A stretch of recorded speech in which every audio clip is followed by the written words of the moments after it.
Spotify, iHeartRadio, Spreaker, YouTube, Google Podcast, Podcast Addict, Podchasers, and Jio Savan. That's in India. So subscribe wherever you are today, and we'll get right into it. Sometimes politicians say noble things. Sometimes they say correct things. Sometimes they say brave and important things. Sometimes they say really stupid things. Case in point, this morning on the Breakfast Club, Joe Biden spoke. That was his first problem. What he said is his second problem. But we got more questions. You got more questions, but I tell you, if you have a problem figuring out whether you're for me or Trump, and you ain't black, it don't have nothing to do with. Yeah, he said, if you have a problem figuring out whether you're going to vote for him or Trump, then we're not legitimately black. That's going to be a big surprise to my mom. I think that it was the most condescending things that, well, he said other condescending things before. Remember, poor kids are just as smart as white kids. Remember that? Joe's accustomed to letting his true racism slip out. And like a true liberal, he covers for it later. And he's already apologized. I've heard about that. I haven't read the apology, but I really don't care to listen to it because a little bit of Joe every day is enough of Joe every day, period. And it just keeps coming. It's so condescending. I mean, really, it's as though I wonder if black Democrats, are they just not listening or just refusing to hear it? Because this isn't unusual for black liberals, that's for sure. I've heard it my whole entire life. A lot of nuanced sayings that really kind of dig at you. I mean, there's things that black liberals will tell you to your face that they would never think. They don't really know that they're being racist. They just say these really stupid things. Like if I, for instance, say, I'm a patriotic American and I love my country, the black liberal in the room will say, oh, but Kathy, don't forget about slavery. Yeah, I haven't forgotten about slavery. But this is the best country in the world for a black person to be. Unless you're in the womb of a Democrat woman. If you're in her uterus, you're in trouble. Other than that, this is the best place for a black person to live, be born in, and to grow and prosper. And there's actually nothing to stop us. Because the liberal will have you believe that there are all of these barriers. They're not even real, these barriers. They're in our heads. It's completely between our ears. And sure, there will always be someone who is a racist. That's always going to be the case for everybody, no matter what color you are. There's always an idiot somewhere. It's just the way it is. We're not going to all have the same amount of intelligence. We're not going to have the same amount of love. We're not going to have the same amount of abilities. So some people, when they lack in abilities, they lash out with racist crap. And that is what we have here today. He lacks ability. He knows it. He knows he's got dementia. I mean, people who are going through it actually do know it. They fight it, but they know it. And everybody around him knows that. Everyone. They dance around it. Oh, he's going to be a great leader. We all know. That just makes them all liars because they know good and well that he would not be able to lead any kind of a country, let alone the United States of America and the free world. He is simply not qualified. Sure, he's been a vice president back when he had some mental capability. But now he's not only overt racist. He said that to a black man who was interviewing him. And I was wondering about that man. Why didn't he say something? Or was he just not listening? Because that's typical of Black Democrats. They refuse to listen. I mean, Joe Biden was actually in a Black church saying they gonna put y'all back in chains. And people were like applauding him and, agreeing with. What the heck? I can't understand it. I never will. I never will understand when the truth is in your face, like Joe Biden is. And if you're looking at a really large television while he's saying it, his head is bigger than your body. I mean, really, it's in your face and you can't even see it. I cannot fathom that kind of cognitive dissonance. I cannot fathom it. You have to be, if you vote for Joe Biden, you have to be deaf, dumb, and blind. All three. That's the only way you could, that you could go in there and vote for this man. You would have to just acknowledge your own stupidity if you vote for Joe Biden at this point. At any point, really, but at this point, gosh, I feel sorry for people. And then I looked at Twitter and I got a lot of responses from people. And one guy says, I don't care if Joe Biden said that. I hate Trump and Trump is a danger to this country. It's a black dude. A black dude said that. I'm like, oh my gosh, what's it going to take? So your hatred for Trump supersedes your love for this country. You would rather see this country go down the tubes because you hate Trump so much. It's completely irrational and it makes no sense. It simply does not. And to make matters worse, a couple days ago, I found this article. A friend of mine pointed it out to me. A friend from my Facebook who's really becoming a sweetheart. Anyways, Senator Jeff Merkley, Democrat from Oregon, he said something equally insulting in my book. He's talking about mail-in voting. And mail-in voting, the Democrats are pushing forward, and any sensible Republican is going to go against it because we know that it's just a setup for cheating. We know that. Everybody knows that. It's just, why do we even have to dance around everything anymore? Nobody wants to say anything out loud. I'll say it. They want to cheat. They just want an easier way to do it. That's all. It's that simple. And so this guy, Jeff Merkley, Democrat, he was talking about the mailing system, and he said one of those valuable things, this is a quote, which will become more and more important, is it stops so many forms of voter suppression and voter intimidation. The Republicans are trying to stop poor people from voting. They're trying to stop college students from voting, people of color from voting, Indian tribes from voting. End quote. Okay, did you catch that? Okay, basically, if we did mail-in voting, if we did that, apparently it would be so difficult for us people of color and students and Indians, apparently, Indian people, American Indian. I mean, he could have said Native American. You could have said, nation. That would have been nice. But no, he went for tribes. And so he says, we're just too stupid to put a stamp on something and mail it in. We just don't know. I mean, I guess, we had to somehow miraculously find our way to the voting booth. Yeah, we got that done. But gosh, if we have to, mail a letter, that's just like beyond our capabilities of a Black woman. I mean, how will I ever get something mailed? I don't know if I could do it. Am I up to that challenge?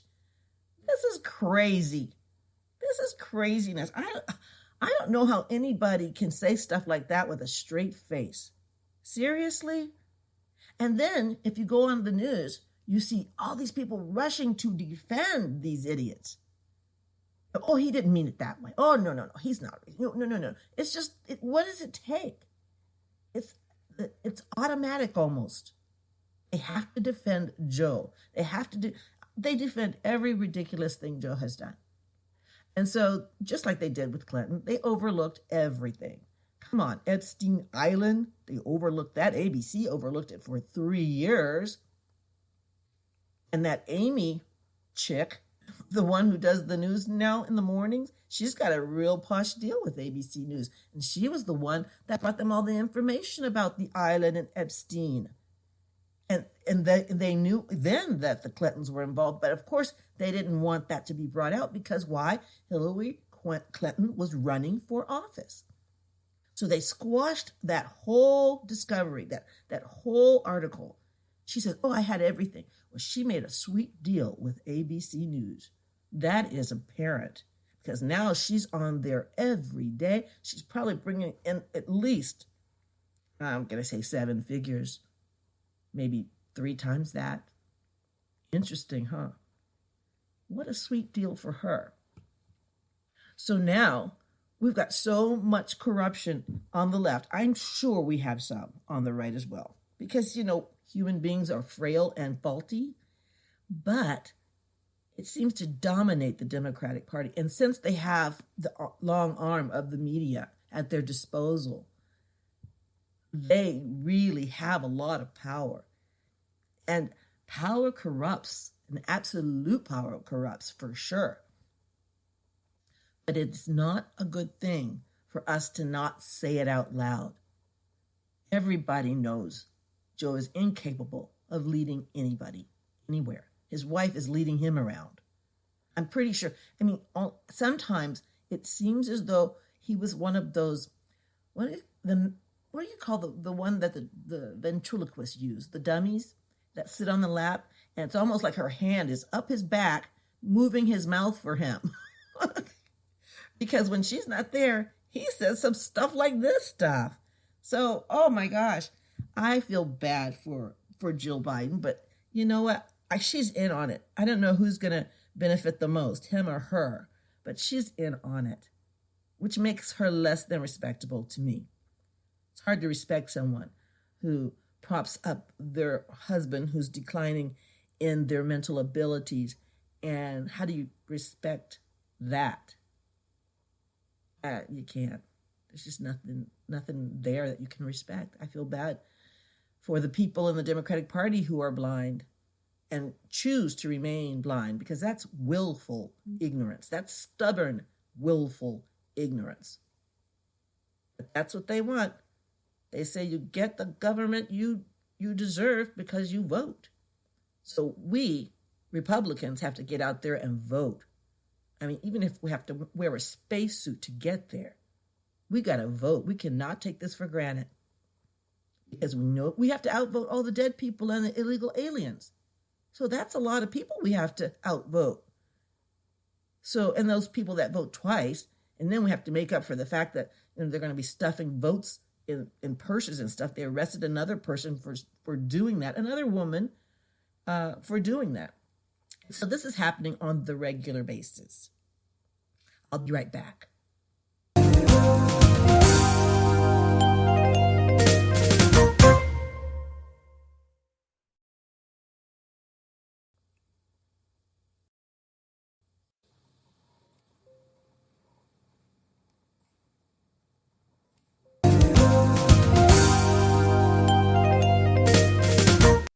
And we're back. Yes, so we had some good news today, the best kind of news. Today, our president, President Donald J. Trump, did something pretty nice. Listen.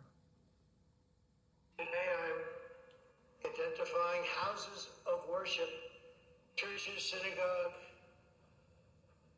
and mosques as essential places that provide essential services. Some governors have deemed the liquor stores and abortion clinics as essential, but have left out churches and other houses of worship. It's not right.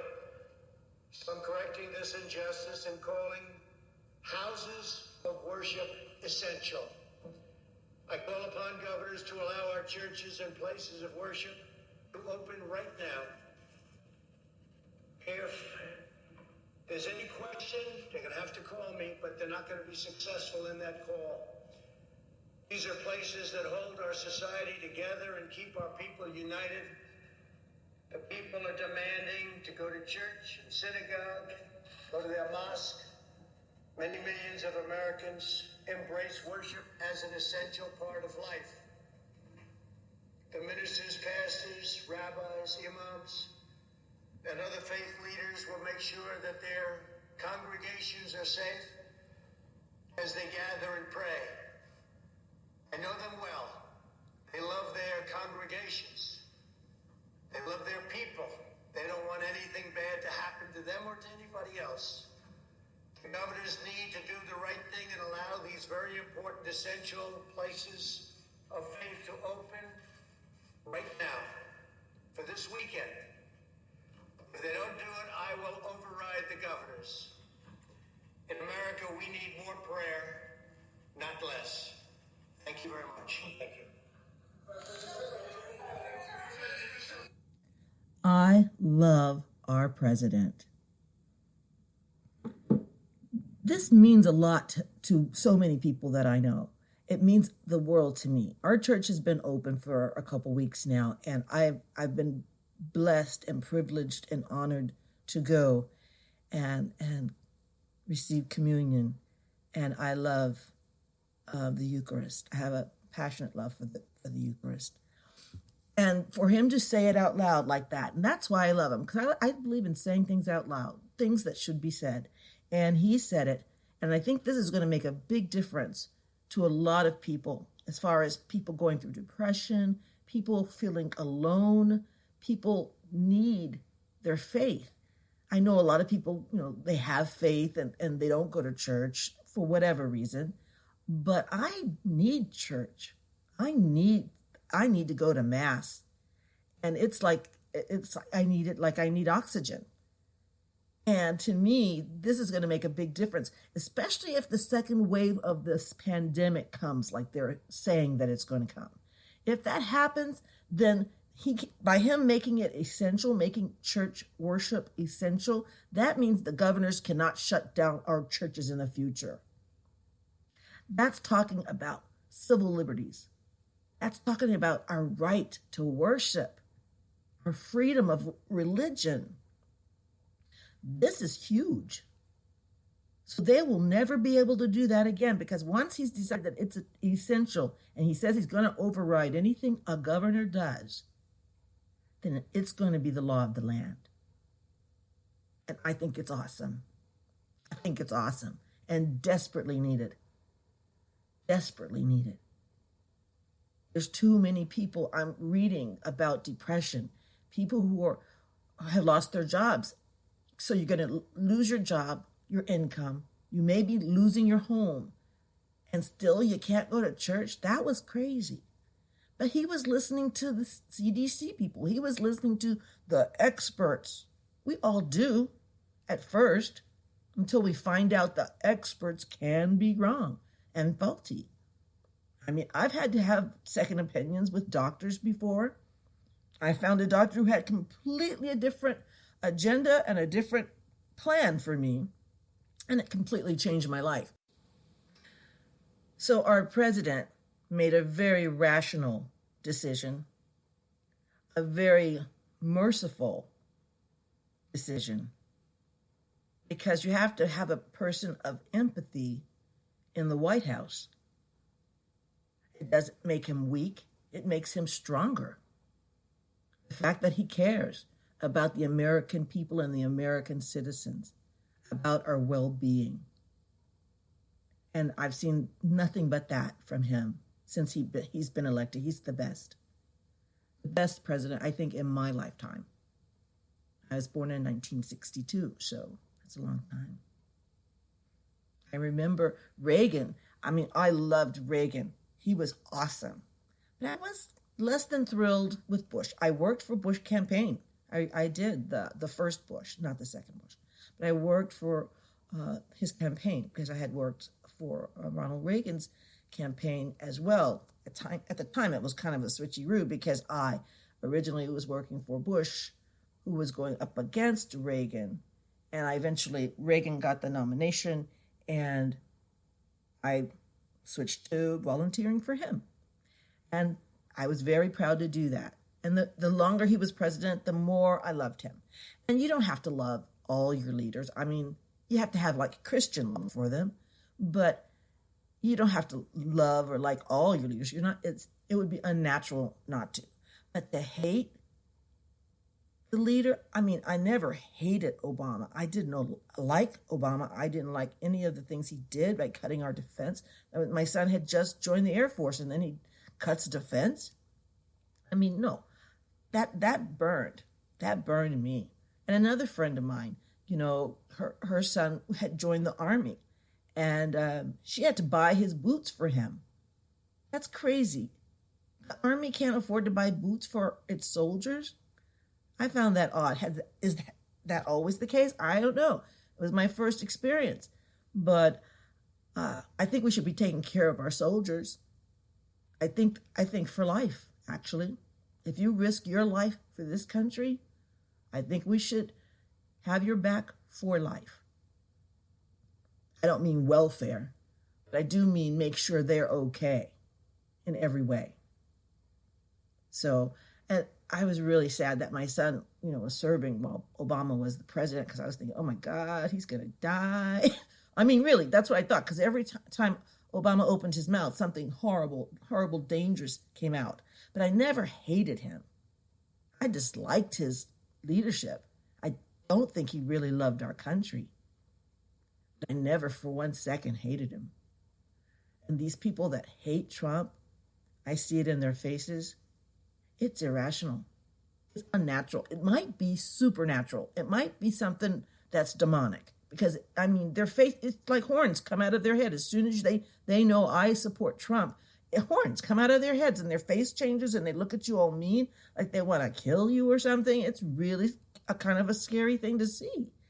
And they hate him with a vengeance. And they care nothing about this country because their hatred consumes them. I think it consumes them because, I don't know, I think maybe, I don't know. I don't think I'll ever truly understand hate. I think if I ever truly understood hate, I would be a hater too. I would hate on everybody, but I don't understand hate. I can understand not like, or like there's people I don't like to be around, but I don't hate them. And I don't think anybody who is a true Christian that hates like that. So that's something that hopefully we will never understand. Like we should never be able to really understand why somebody is a murderer or a rapist, sociopath or whatever. Because if we truly understood it and truly understood them, we'd be like that too. Some things it's better not to understand so thoroughly. Other things, we have to seek knowledge. We have to seek truth. And truth is abundant. Truth is love. Truth is love. Well, this is Kathy of kathysright.com. Please subscribe. I hope you're going to have a wonderful, wonderful day and week. And I'll be back. We'll be talking about more interesting stuff. God bless you. I love you. Bye.